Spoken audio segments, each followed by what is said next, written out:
I do feel this sense of connection to the entire planet, that this is all basically bonus life. I talk a little bit in the book about how that makes me deeply annoying because it makes me kind of like an evangelist. Like I want to go door to door, knocking on people's doors and saying, have you heard the news about planet Earth? The first time I saw Dr. Kate Marvel speak about climate change, I was mesmerized. In addition to having a name that sounds like a superhero, she's a real-life one too. The way she talks about physics and the climate of this planet makes it all sound like magic. And it is. As Kate puts it, Earth is the only good planet out there that we know of.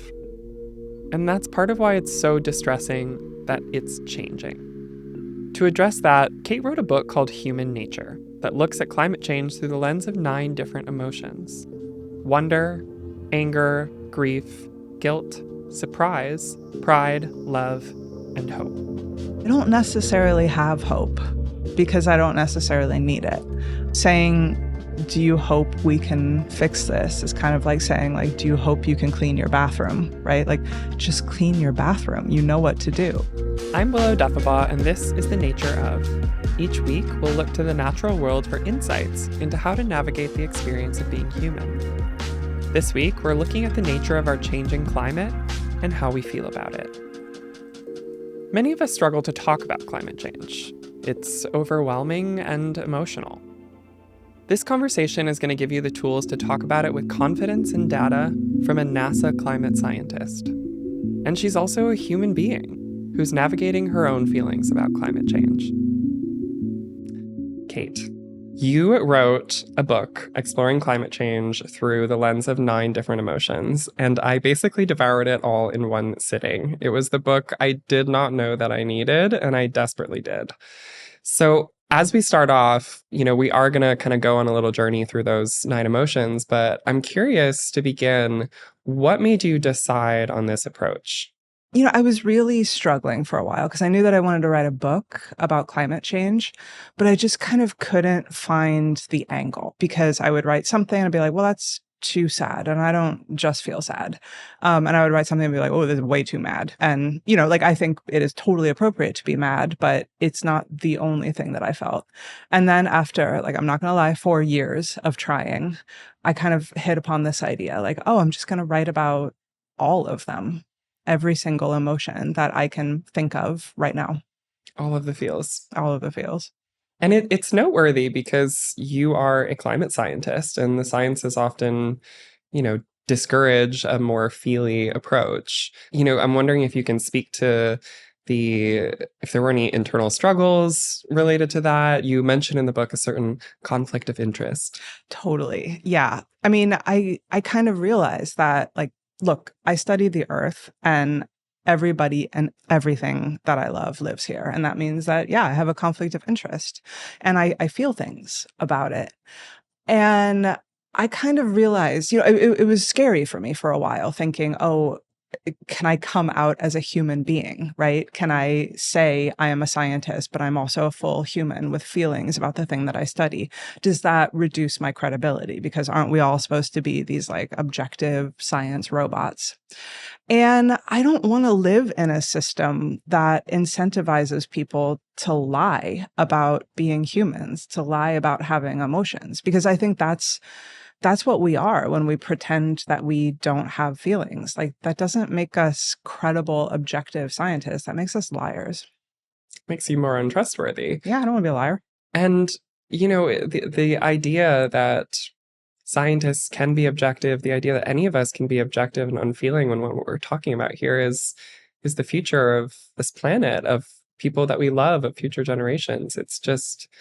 It's wild, and it really speaks volumes. Yeah, I totally agree. There are ethics. You can strive to try to find out the whole truth. You can try to be open-minded about things, and those are good things. And those are things that we should do as scientists and journalists and storytellers.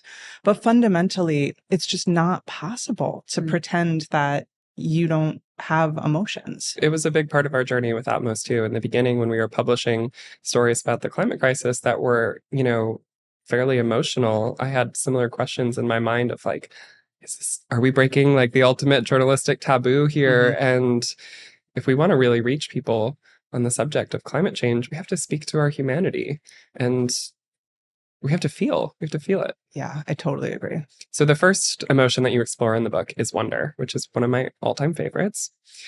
And I'm curious if you can begin by sharing a little bit about what makes Earth so rare and wonderful. You've called it the only good planet in the universe.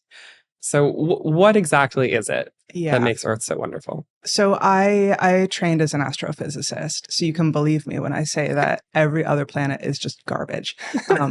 You heard it here first. Every other planet is garbage. I mean, I love shit talking other planets. And the thing that's really special about Earth is it is the only planet that we know of that has literally anything fun on it.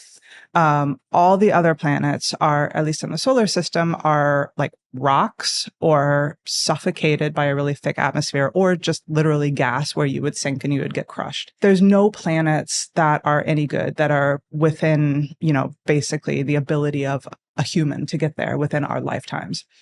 We do know that there's planets orbiting other stars. From everything that we have seen, all of those are also trash. And anyway, if we found one that wasn't, you would die before you got there. We don't have any way of traveling there. And the reason that the Earth is so special is we are a really good distance away from the sun. We're not too close. We're not too far. But another reason that we're really special is we have an atmosphere. This always blows my mind that if the sun were the only thing that was heating us, we'd be freezing. We'd be too cold to support life. We would be an ice world. And the reason that we are able to live here is that in the atmosphere, the sort of naturally occurring atmosphere, this tiny, tiny, tiny percent of it is greenhouse gases, these molecules that trap heat. And we're talking tiny amounts here, like less than 1/3% naturally occurring. But they're so powerful. They're so good at trapping heat. So it's not only that we are a great distance from the sun, we also have this amazing blanket that makes us the absolute perfect temperature. So, okay, we've established that Earth is a rare and extraordinary place, and all other planets that we know of are trash. So, let's talk a little bit about how the Earth is changing. I think this is truly one of your superpowers, your ability to explain climate change, whether it's to a denier or to a skeptic or children. So, can you give us the concise explanation that someone who's listening can take to their family reunion? Okay, I'm going to try. All of the energy on Earth comes from the sun. The sun's this giant nuclear fusion reactor in the sky, and it shines, and we get that sunlight on Earth. We are also shining, but because we're a lot colder than the sun, you can't see the light that we give off. It's what's called infrared light. So the Earth is heated by the sun, and we shed this infrared light out into space. Now, and the Earth is shining, and you also point out that human beings are shining too. Yeah. Everything is shining. Yeah. So, incredible. You can see, if you take a picture of somebody with an infrared camera, you see that like rainbow light up. That is us shining. That's us giving off heat in the infrared. Magic. And we're a very similar temperature to the Earth, actually. The Earth is about, on average, 60 degrees Fahrenheit. We're 98.6 Fahrenheit. Mm-hmm. So in the scheme of things, that's basically the same. So we're shining in a very similar way to Earth. But the Earth's atmosphere, like I mentioned, is very sparsely populated by greenhouse gases. Mm-hmm. And these are molecules that are really good at trapping infrared radiation, the exact form of invisible light that we're giving off. When they absorb that infrared radiation, they take it in and then they spit it out. And they spit it out in all directions. And that means some of our own heat gets spat back down to our planet. Mm. And so the more greenhouse gases there are in the atmosphere, the hotter the Earth will get. And for me, that's really incredible because we know why the planet's temperature is changing, because we know why it has a temperature in the first place. You identify as a mad scientist at one point in the book, which I love. Brilliant. And that's understandable given the lack of appropriate response to what you just outlined for us, climate change. And in the anger chapter of the book, You tell a number of infuriating stories related to the fossil fuel industry and executives. I'm wondering, is there one specific story that when you think about it, just still pisses you off? I mean, it's really hard to choose one thing because Sure. I'm so mad. Because the entire history of climate science is people finding out stuff and then other people lying about it. I think for me, the thing that makes me so angry is Exxon's research program. Exxon had a federally funded and internally funded research program where they wanted to discover, was climate change real? And if so, what was causing it? And they hired good scientists. They did good science. They built good climate models. And they knew exactly what was happening and what would happen. And when was this exactly? This was in the 80s. This was ages ago. They have no excuse. They say, oh, it was all too uncertain. No, it wasn't. They are weaponizing that uncertainty. I hate it. I'm going to go on a rant here. Go on a rant. Go off, Kate. It drives me absolutely bananas when people say, oh, well, science doesn't have all the answers. Like, no shit. Like, that's why I still have a job, right? Like, if we figured out everything, if science was done, that would be boring. Like, that means we've discovered all of the secrets of the earth. That's never going to happen. And I mean, it good. would be like saying, oh, medicine doesn't have all the answers. Let's not listen to any advice from a doctor. Are you in the cabinet right now? Because that is literally what they're saying. But, Sure. Yeah, I mean, it's the weaponization of uncertainty that really gets to me, because it's taking this thing that is like the pure, beautiful essence of science and trying to turn it against us. And these assholes, like, they knew exactly what was happening and they chose to lie about it. And it's particularly infuriating because it's not even just disbelieving research from external scientists. We're talking about research that they themselves commissioned. Their own conducted. internal research team. And it wasn't like this was siloed. This was communicated. They knew about this. Climate models have been around for so long that we can actually look at their predictions. We can see, how did they do? And if you look at our very early climate models and how they predicted the next couple decades, they did a really good job. And one of the best is the Exxon in-house model. Let's talk about climate models for a second, because this is a big part of your work. Can you explain a little bit about what exactly a climate model is and how that factors into what you do? Sure. So a climate model you can kind of think of as a toy planet that lives on a computer that you can do experiments on that would be impossible or unethical to do on our planet, right? So if you want to, for example, understand, well, what would the Earth be like if there were no humans? You can ask everybody to move to a different planet for 200 years, or you can do that within a climate model. So it's kind of like, honestly, it's kind of like playing Sims all day, right? It is this simulation. It's based on physics. It incorporates everything that we know about how the world works. And it is a research tool. It's a test bed. And seeing those possibilities, I mean, it makes me think there's a part of the book where you're pulling at different mythology, and you reference one myth in particular, Cassandra, who is gifted with being able to see the future, but cursed for no one being able to believe her.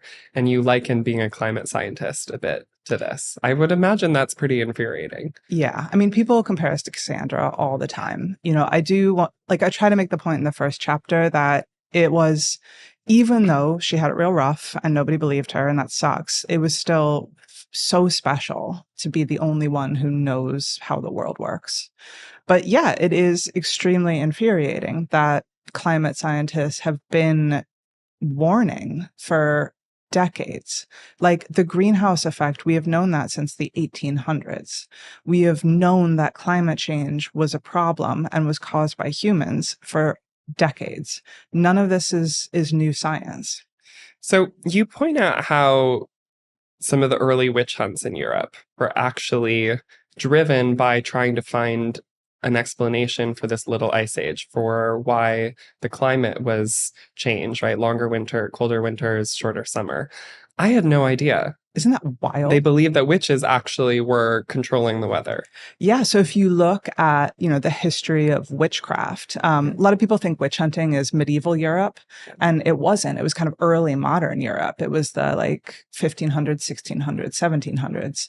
And if you look at when the witch hunts sort of started to really spike, it was during this period that we call the Little Ice Age. Now, we're pretty sure the Little Ice Age was caused by a bunch of volcanic eruptions. So it just by pure coincidence, a bunch of volcanoes went off roughly, at the same time. And that put so much gas and dust in the atmosphere that it blocked the sun, and it made the earth a little bit colder than it would have been. And the effects were really pronounced in Northern Europe. And at that time, you start seeing a lot of people, usually powerless people, usually women, getting accused of manipulating the weather or killing the crops. So a lot of what these people are accused of doing is manipulating the climate. So I'm not saying that climate change is going to cause witch hunts. But for me, the real takeaway from that is that, look, physics can tell you what is going to happen to the earth, but physics can't tell you anything about what we're going to do about it or how we're going to react. And I think that for me is the most important question. And this comes up in the guilt chapter of the book, which, we're talking about them trying to pin the guilt on witches, on mostly women. Today, there's no mystery about why climate change is happening. We know it's coming from human activity and specifically greenhouse gas emissions from wealthier countries. So I'd love to dig into guilt a little bit more. When can guilt be productive and actually helpful? Yeah, that's a question that I've been wrestling with for a little bit. It's a tough one. And because I do think it is one of the default emotions when we talk about climate change, both guilt and shame. And I know for me personally, and I don't really think I'm special or unique, is that when I feel shamed, when I feel like I'm being attacked, even if I totally deserve it, I shut down. And that's just not very it's not very useful. Or I wallow in guilt and shame. And that's also not very useful. Climate change is caused by carbon dioxide, methane, nitrous oxide, and other greenhouse gases building up in the atmosphere. Anything that we can do that stops that and helps take those out of the atmosphere is going to stop or slow climate change. Anything else that we do that doesn't do that is not going to really help with climate change. And so I think guilt is an appropriate emotion, right? Guilt is when you look at what and who is causing this problem.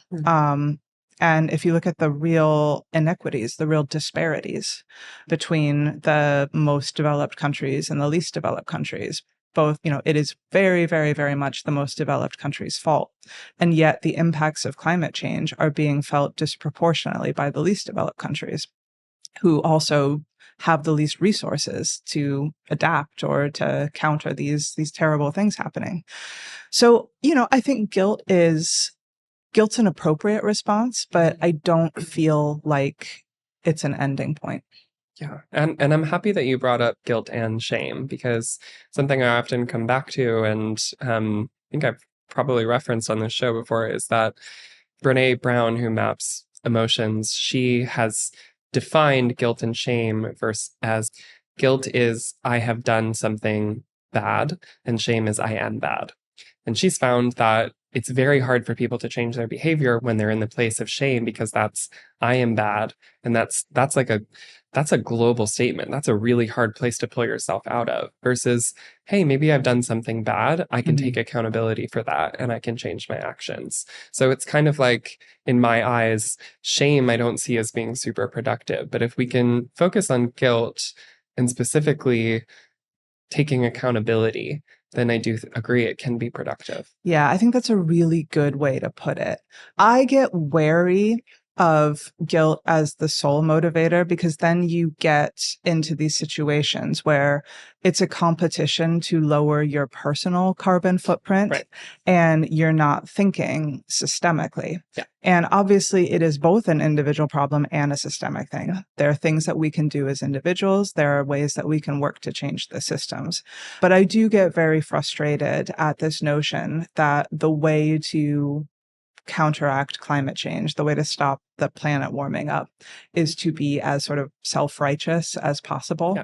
Because fundamentally the planet doesn't care. A greenhouse gas molecule emitted anywhere is a problem everywhere, because this stuff is so well mixed in the atmosphere. A greenhouse gas molecule emitted anywhere is a problem everywhere. Yeah. Well said. Let's dive into fear. There's no denying it. Climate change is scary. As someone who makes these climate models for a living, what are you personally the most afraid of? The physics gives us plenty to be afraid of. It's just a natural consequence of the world getting warmer. We know that when it's warmer, on average, we get more heat waves, we get more severe heat waves, they last for a longer time. We know that warm air holds more water vapor. So when we see rainfall, we see these real downpours. And we've had experience with that, like Hurricane Helene, Hurricane Ida, these real deadly flooding downpours. At the same time, warm air is thirstier air. And so there's more evaporation being sucked away from the Earth's surface. And that means that even as downpours are getting heavier, drought risk is also increasing. We know fires are extremely complicated. They depend on what there is to burn. They depend on who is igniting them. They depend a lot on like human choices and policy choices. But we do know that fire weather, those sort of hot and dry conditions that make fires really likely, that's increasing. We know that warm water is hurricane food, and we're seeing stronger storms and storms that are intensifying really, really quickly, which makes them hard to predict. All of those things are incredibly frightening. But I have talked to people who study disasters, and I think the thing that I heard from everybody is that there's no such thing as a natural disaster. Climate change happens in the world that we build for it. And what that means is that it affects us, and it affects the already problematic and vastly unequal societies that we've built.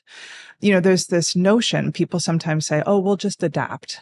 And there's no just about it, right? Like, when in human history have people ever sensibly looked at the best available science, gotten everybody on board, and proceeded in an equitable and totally fair manner that takes into account the needs of everyone? Like, never. That's never happened.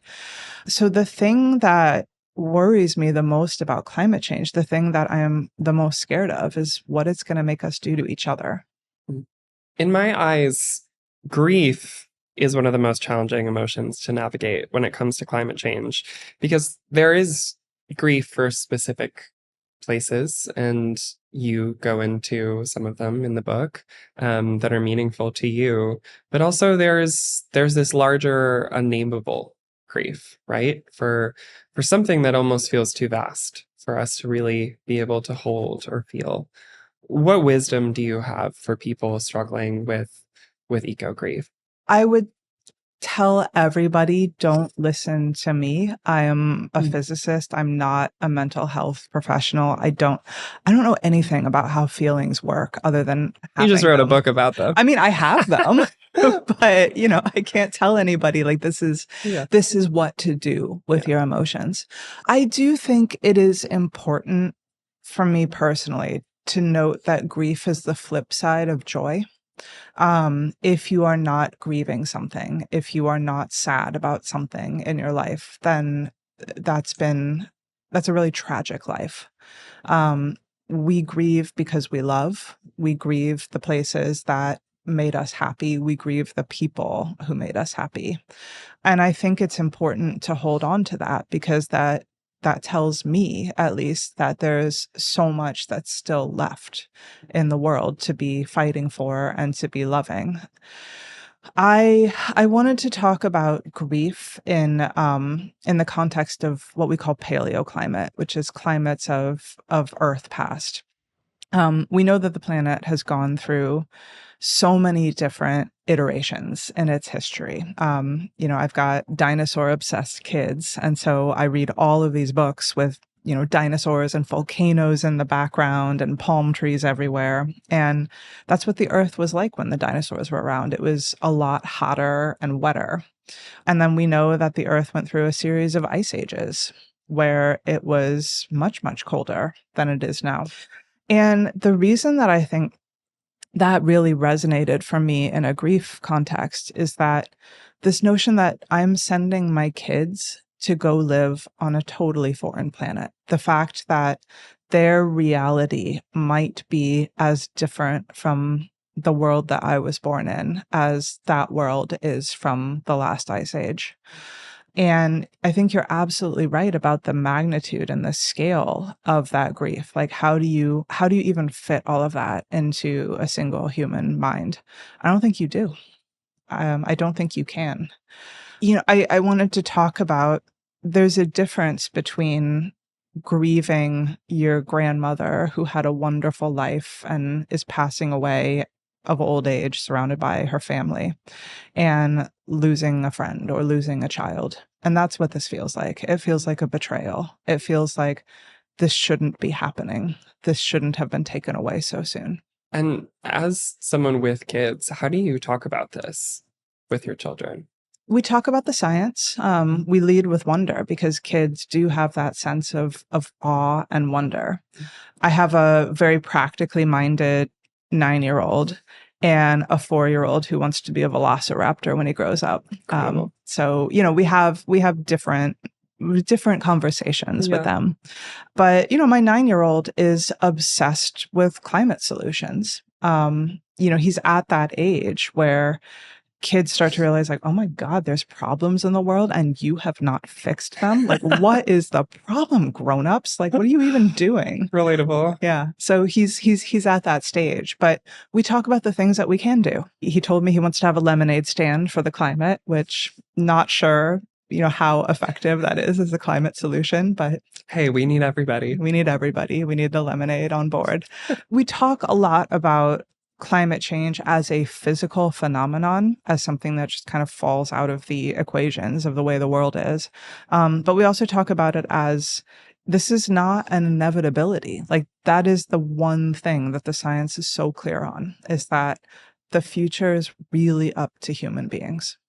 So it sounds like not shying away from having the conversation about it, focusing on the science and the solutions, which is really the best any of us can do. Yeah, that's how I feel. I love that you also turn pride and this emotion on its head and talk about this almost invisible army of people who are just out there doing their part for the planet and how proud you are of them. How can anyone listening become part of that army? I'm going to defer that question to our mutual friend, Ayanna Elizabeth Johnson. I knew she would come up. She always comes up. And I think the way she talks about it is just really correct, that this is not a scientific problem. This is not a problem with techno fixes that we're going to be able to just engineer our way out of. Like, yes, science is important. Yes, technology is important. But this is a problem that affects everybody on Earth. And do you have a job on planet Earth? Congratulations, you have a climate job. And so the way she talks about it is you have to think about what you're good at, what needs to be done, and what you love. And the intersection of all of those things is what you need to be doing. We can't solve the climate crisis. We can't stop the world from warming with miserable people who are going to burn out immediately. We need to find ways to keep going. And that is both the scary thing that, oh my God, like, it's going to take all of us, and a hopeful thing, like, oh my God, it's going to take all of us. Which brings us to one of the most dreaded subjects for all environmentalists, I feel. And I'm not going to ask you the dreaded hope question. Oh, thank God. But I'm going to ask you a version of it, which is in the chapter on hope in the book, you outline a number of different environmental success stories, none of which are direct one-to-one comparisons for the mammoth that is climate change, but can you pick one in particular that gives you hope? Well, I'm going to back up and say I don't necessarily have hope because I don't necessarily need it. Saying, do you hope we can fix this is kind of like saying, like, do you hope you can clean your bathroom, right? Like, just clean your bathroom. You know what to do. And for me, the fact that we know exactly where greenhouse gases are coming from and we have the solutions that we need, almost all of them right now, to stop doing that, that gives me hope. And so if you look at the history of environmental action, environmental legislation in this country, the Clean Air Act is really a miracle. It saved millions of lives. It kept millions of people out of the hospital. And that was really the culmination of a whole bunch of different factors. There was a giant environmental movement. So the Earth Day protests of 1970, I think, and a bunch of sort of political conditions that made it advantageous for Richard goddamn Nixon, of all people, to be like, all right, I'm going to throw the American people a bone and sign this. And I think the reason that I like that story is it's just incredibly effective, like just an amazingly good thing. And B, it shows that things don't need to be going perfectly in order to make progress. You don't need to have a savior figure. You don't need to have a politician that you like or can stand. You need to create the conditions where this has to be done. And the kind of flip side of understanding that human actions have changed our climate is that human actions can change our climate. We've done it before in a way that is having destructive results, but we can do it again. We can make a change. Yeah. I mean, it drives me crazy when people act like, oh, this is the only way we can ever get energy is to like dig up old shit out of the ground and set it on fire. Like, I hope that when my kids are older, they will be like, I cannot believe you people did that. What a stupid way to get energy, especially when there's a giant nuclear fusion reactor in the sky right there. Fossil fuels are not an inevitability, and that is really the lie that is sold to us. Yeah, they absolutely are not. So in the final chapter of the book on love, you share about a health diagnosis and how it changed your outlook on life in some ways. I'm wondering if you can speak a little bit to that perspective shift and why you wanted to end the book with love. So I wanted to end the book with love because I actually do think that's the most important emotion. That is the thing that I feel that kind of subsumes all the other emotions and takes them in and magnifies them. But it's also Catherine Hayhoe, who is a climate scientist colleague of mine, amazing, always makes the point that this is a really effective way to reach people, is to talk about saving the places we love, keeping the people we love safe. That is really effective because most of us feel that emotion. So, talking about the health stuff, I've been wrestling with this question of, are humans part of nature or are we separate? And how interconnected is everything? Basically my whole life. But when I was younger, I was really healthy. I never got sick. I would get injured and recover immediately. And I took that for granted. And when you're definitely not all young people are like this, but I was young and dumb. And I just assumed that that would last forever. And it didn't. I was diagnosed with a blood clot in my brain. I was very, very lucky that they caught it in time. There's still scar tissue in there. There's probably a brain tumor that was pressing down that caused it. None of this stuff is news that you want to get, But that really caused me to both reevaluate and just completely overhaul my relationship, even to that question, are human beings part of nature? Because I am both unnatural, because if modern medicine had not intervened, I definitely would not be around anymore. But also, I do feel this sense of connection to the entire planet, that this is all basically bonus life. I talk a little bit in the book about how that makes me deeply annoying, because it makes me kind of like an evangelist. Like, I want to go door to door, knocking on people's doors and saying, have you heard the news about planet Earth? Because you're just so desperate for everybody to see this thing that has filled your life and made it make sense and given it meaning. And that's kind of the way I feel about living here. Makes you appreciate how much of a gift all of it is. Such a gift. And this is really the central question of the book. It's called Human Nature. And so what has kind of emerged as the inevitable conclusion about human nature for you? I think the conclusion is that there's nowhere else. We're all bound together, both to the world and to each other. We all have to obey the same laws, even if we don't want to. The laws of physics tie us to this place. Even if we managed to build a stupid rocket and go to another stupid planet, physics still applies on that other planet. We cannot get around reality. That is both terrifying and constraining, but also liberating and beautiful. The fact that we are capable of so much. We are so changeable. We are not one thing. We are everything. And how beautiful is it that these laws that bind all things together, that bind us together, that are also resulting in climate change, which is arguably scary, are also these tethers of connection. It makes me think that the consequence of everything, it is that connection. It's that love. Everything happens because of the interconnection. It seems so banal when you're younger. You know, you smoke weed and you're like, man, everything is so connected. And then you get older and you're like, oh yeah, everything is totally connected.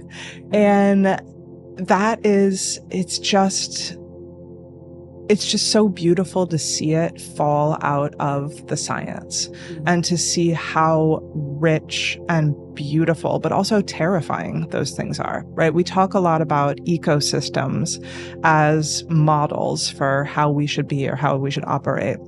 But like, ecosystems are full of things that kill and eat each other. And nature is not particularly kind. Nature is beautiful, but it can also be terrible and unfeeling. And that's what we're for. It's beautiful and terrible and truly all of the feelings, which is why you couldn't have chosen just one for this book, and I'm glad you didn't. Absolutely. Thank you for sharing all your wisdom. Thanks for your work. Thanks for your perspective. Thanks for having me here. It's been so wonderful. Thanks, Kate. At the end of each episode, I offer a series of prompts for you to take into your everyday life. This week's are: what emotion do I struggle with the most around climate change? How can I reframe my job to see it as a climate job? And how can I better get in touch with my emotions around climate change? Follow the links in the show notes for additional resources related to this episode. The Nature Of is an Atmos podcast produced by Jesse Baker and Eric Newsom of Magnificent Noise. Our production staff includes Emmanuel Hapsis and Sabrina Farhi. Our sound designer is Kristen Muller. Our executive producers are me, Willow Defebaugh, Teresa Perez, Jake Sargent, and Eric Newsom. Atmos is a nonprofit that seeks to re-enchant people with our shared humanity and the earth through creative storytelling. To support our work or this podcast, see our show notes or visit atmos.earth/biome. That's atmos.earth/BIOME. I'm your host, Willow Defebaugh, and this is The Nature Of.